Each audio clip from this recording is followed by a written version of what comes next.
Sydney শেলডনের the other side of me এই বইটা পড়লে মনে হয় যেন একটা সিনেমা চলছে চোখের সামনে। শেলডনের নিজের জীবন, তার সংগ্রাম, তার উত্থান পতন সবকিছু এতটা খোলামেলার নাটকীয়ভাবে বলেছেন, পাঠক হিসেবে বারবার চমকে উঠতে হয়। ঠিক বলেছ। আমি যখন পড়ছিলাম তখন বারবার মনে হচ্ছিল এই মানুষটা এত বিখ্যাত লেখক হওয়ার আগে কতটা কঠিন সময় পার করেছেন। ছোটবেলায় বাবা মায়ের সঙ্গে সম্পর্ক, স্কুলে বুলিং, তারপর হলিউডে স্ট্রাগল, সব কিছুই যেন সিনেমার চিত্রনাট্য। ছোটবেলার কথা বললে, শেলডনের বাবার সঙ্গে তার সম্পর্কটা খুবই গুরুত্বপূর্ণ ছিল। বাবা সবসময় চাইতেন ছেলে বড় কিছু করুক, কিন্তু শেলডন নিজে সবসময় নিজের জায়গা খুঁজে বেরিয়েছেন। বাবার মৃত্যুর পর তার জীবনে যে শূন্যতা তৈরি হয় সেটা বইয়ের পাতায় খুব স্পষ্ট। আরেকটা ব্যাপার, শেলডন ছোটবেলা থেকেই ডিপ্রেশনের সঙ্গে লড়েছেন, এমনকি আত্মহত্যার চিন্তাও এসেছিল তার মনে। কিন্তু সেখান থেকে উঠে এসে তিনি নিজের জীবনকে নতুনভাবে গড়েছেন, এটাই সবচেয়ে অনুপ্রেরণাদায়ক। হ্যাঁ, ডিপ্রেশন, আত্মহত্যার চেষ্টা, এসব নিয়ে তিনি যেভাবে খোলাখুলি লিখেছেন সেটা বাংলা সাহিত্যে খুব কম দেখা যায়। নিজের দুর্বলতা, ভয়, হতাশা সব কিছু তিনি লুকোননি, বরং সেগুলোই তার শক্তি হয়ে উঠেছে। তারপর যখন তিনি হলিউডে যান তখন তো একেবারে নতুন যুদ্ধ শুরু হয়। স্ক্রিপ্ট রাইটার হিসেবে কাজ পাওয়া, স্টুডিও রাজনীতি, বারবার প্রত্যাখ্যান, এসবের মধ্যেও তিনি হাল ছাড়েননি, বরং প্রতিটা ব্যর্থতা থেকে শিখেছেন। একটা জায়গায় তিনি লিখেছেন, আমি যখনই ব্যর্থ হয়েছি তখনই নতুন কিছু শিখেছি। এই লাইনটা আমার খুব মনে ধরেছে, কারণ আমরা অনেক সময় ব্যর্থতাকে শেষ বলে ভাবি, কিন্তু শেলডন দেখিয়েছেন ব্যর্থতা মানেই নতুন শুরু। আরেকটা বিষয়, তার জীবনে যেসব মানুষ এসছেন, বন্ধু, সহকর্মী, প্রেমিকা, তাদের প্রত্যেকেই তার জীবনের গল্পে আলাদা মাত্রা এনেছেন। বিশেষ করে তার প্রথম স্ত্রী জিনের সঙ্গে সম্পর্কটা খুবই জটিল ছিল। হ্যাঁ, জিনের সঙ্গে তার সম্পর্কটা যেমন ভালোবাসায় ভরা ছিল, তেমনি ছিল ভুল বোঝাবুঝি, মান অভিমান। তাদের বিচ্ছেদও তার জীবনে বড় একটা মোড় এনে দেয়। এই বিচ্ছেদের পরই তিনি নিজের লেখালেখিতে পুরোপুরি মন দেন।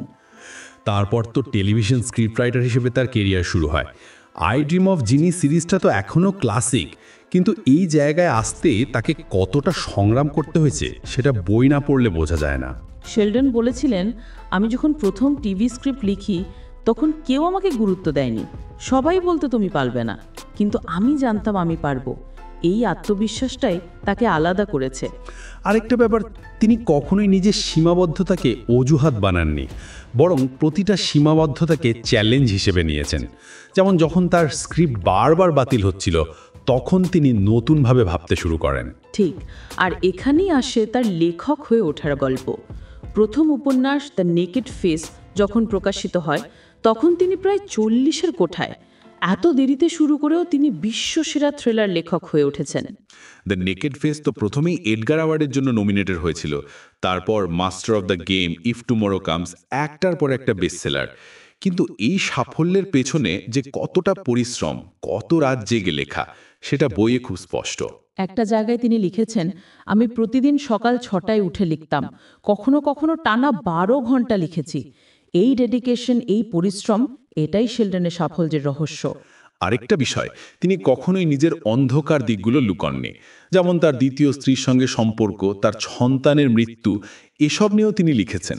এই খোলামেলা স্বীকারোক্তি বইটাকে আরও মানবিক করে তুলেছে। হ্যাঁ, the other side of me শুধু একটা আত্মজীবনী নয়, এটা একটা অনুপ্রেরণার গল্প। শেলডন দেখিয়েছেন জীবনে যত বাধাই আসুক, যদি নিজের স্বপ্নে বিশ্বাস রাখা যায় তাহলে সাফল্য আসবেই। আরেকটা কথা, বইটা পড়লে মনে হয় জীবনটা আসলে অনেকগুলো অধ্যায়ের সমষ্টি, কখনো ভালো, কখনো খারাপ, কিন্তু প্রতিটা অধ্যায় আমাদের নতুন কিছু শেখায়। শেলডন বলেছিলেন, জীবন কখনই একরেখা নয়, কখনো উপরে কখনো নিচে, কিন্তু শেষ পর্যন্ত সব কিছু ঠিক হয়ে যায়। এই আশাবাদী দৃষ্টিভঙ্গি আমাদেরও সাহস দেয়।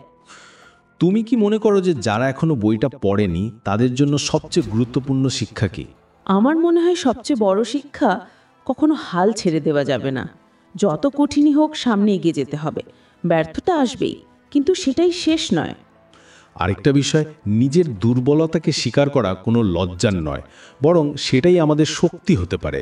শেলডন যেভাবে নিজের মানসিক স্বাস্থ্য নিয়ে লিখেছেন সেটা আমাদের সমাজে খুব দরকার। একদম ঠিক। আরেকটা কথা, সাফল্য কখনো রাতারাতি আসে না। বছরের পর বছর পরিশ্রম, ধৈর্য, আত্মবিশ্বাস, এই তিনটেই সবচেয়ে জরুরি। শেষ প্রশ্ন, তুমি কি মনে করো যে the other side of me শুধু লেখকদের জন্য নাকি সবার জন্য? আমি বলবো এটা সবার জন্য, কারণ এটা শুধু একজন লেখকের গল্প নয়, এটা একজন মানুষের গল্প, যিনি স্বপ্ন দেখেছেন, সংগ্রাম করেছেন, আবার উঠে দাঁড়িয়েছেন। আমাদের প্রত্যেকের জীবনেই তো এমন অধ্যায় আসে। আমি একমত। বইটা পড়ে মনে হয় জীবনের যে কোনো পর্যায়ে, যে কোনো পেশায় এই গল্পটা আমাদের অনুপ্রেরণা দিতে পারে। তাহলে আজকের মতো এখানেই শেষ করি। যারা এখনো পড়েননি, the other side of me পড়ে দেখো, হয়তো নিজের জীবনের অনেক প্রশ্নের উত্তর পেয়ে যাবে। ধন্যবাদ। আবার দেখা হবে নতুন কোনো গল্প নিয়ে।